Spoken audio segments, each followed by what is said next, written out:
how can I say?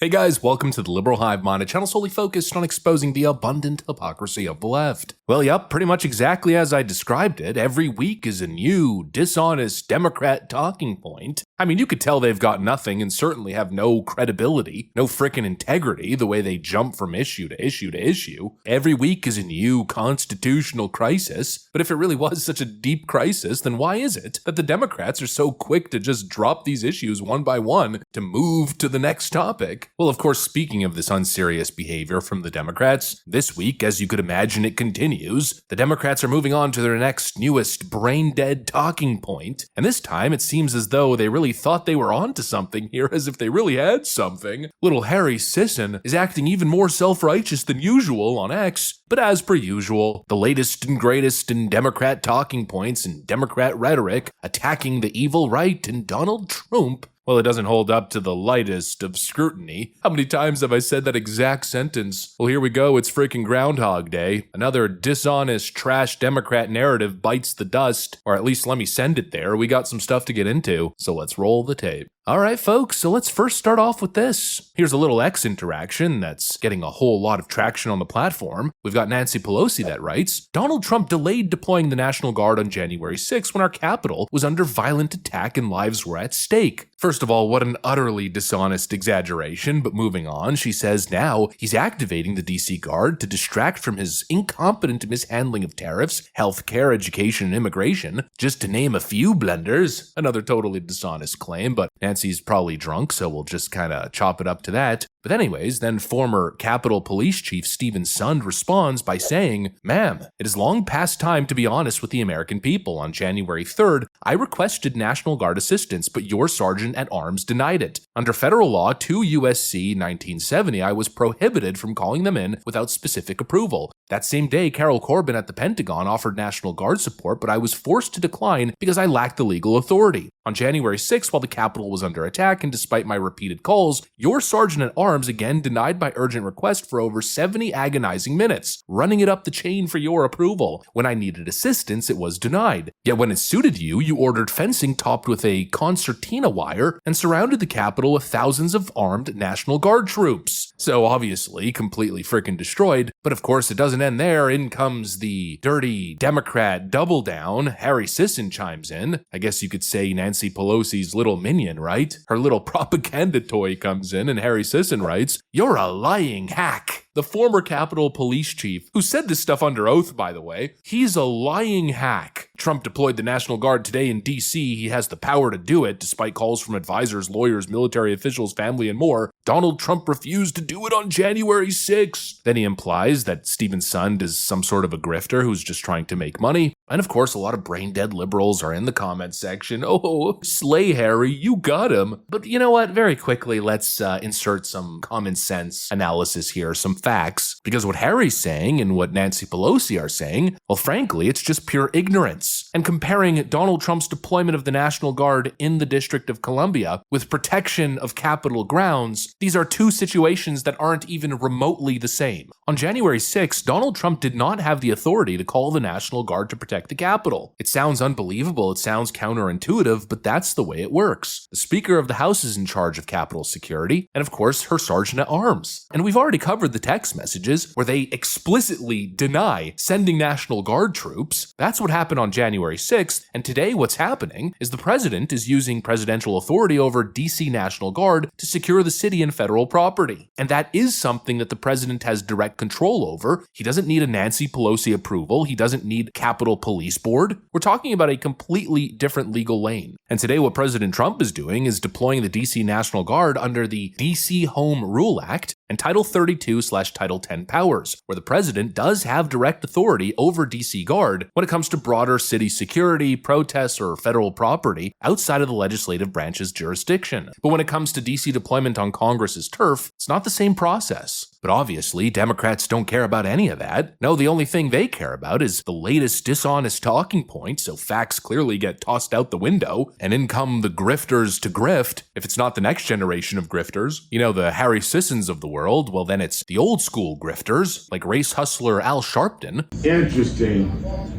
President Trump wants to send the National Guard into Washington now. Why didn't he send the National Guard in those several hours? He watched the January 6th rioters beating up police and holding members of Congress in complete panic. He didn't send the National Guard down. I'm not against fighting crime, but let's fight all crime.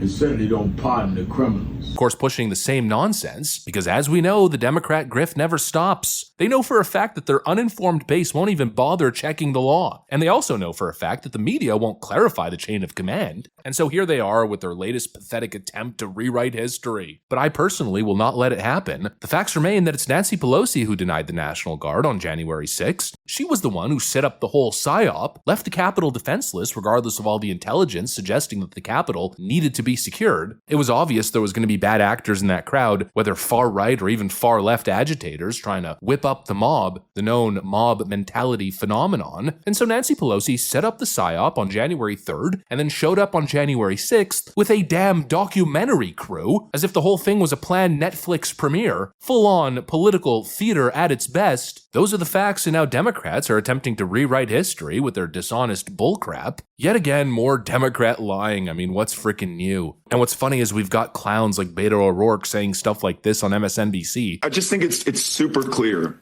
that Republicans care about power and nothing else. And for far too long, Democrats have cared about being right, coloring within the lines, following rules. And power has always been a secondary consideration. We need to absolutely flip that around and focus on power exclusively. It's why I'm encouraged by what I'm hearing by Governor Newsom in California, Governor Pritzker in Illinois, even Governor Hochul in New York. They're talking about seizing the initiative and redrawing their congressional boundaries to maximize Democratic Party advantage. We got to fight fire with fire. I mean, we wish the refs were going to call the fouls, that there were going to be penalties for what they are doing right now, but the refs have left the arena. Yeah, they're or corrupted. And to fight this out and to win. We got to be focused on it. Democrats always play by the rules. Give me a freaking break. They're the biggest liars, the biggest cheaters in the game, folks. And this latest example, it's just yet again more proof. Another dishonest narrative moment for the Democrats. It never freaking ends. They are the biggest liars in the game. It's actually freaking non-stop. It's the reason I have a freaking job. I mean, we've been covering the lies for years. If you need any proof that all the Democrats do is lie and exaggerate, well then look no further than my video catalog over the last couple of years. Well, whatever I didn't delete during Joe Biden's censorious regime. But you know, we've been covering the lies for years. We've got thousands of videos. It's literally non-stop. Again, it's the only reason I'm in this line of work to begin with, because they're so blatantly dishonest, so repeatedly, so constantly and consistently that I basically never run out of content. More BS coming out of the DNC and their little propaganda minions. And again, this stuff's not even so sophisticated. It's so easy to frickin' debunk. The biggest liars in the game, folks, and it's not even close. Anyways, that's pretty much what I got for you guys. Hopefully you enjoyed the video. If you did, make sure to leave a like and possibly subscribe. Thanks for watching, and I'll see you on the next one.